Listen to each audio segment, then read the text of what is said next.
गंजाम जिला दक्षिण खुमुसर वनखंड अधिकारी विनोद आचार्य निर्देश क्रमे बोगोड़ा वनांचल अधिकारी प्रदीप कुमार मिश्र तत्वावधान में आज बोगोड़ा वनांचल एक महू चाष तालीम शिविर अनुष्ठित होईछि।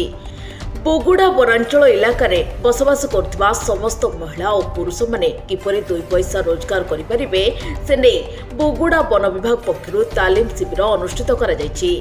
एही तालीम शिविर में बोगोड़ा वन अधिकारी प्रदीप कुमार मिश्र और BTM Amarendra Mahapatra VS doctor साइसिफ शतपथी जोग देथिले।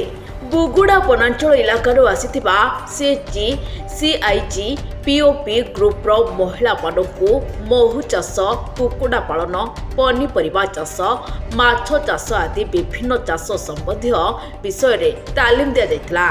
आगामी दिन में समस्त ग्रुप रो माँ माने चाष करी निजर परिवार प्रतिपोषण करने सह अन्यर मध्य परिवार प्रतिपोषण करिपारिबे। माँ मानकु चाष कार्य करने सरकार पक्षरु मध्य सहायता राशि जोगाई दियाजिबो बोली वन विभाग पक्षरु कहा जायछि।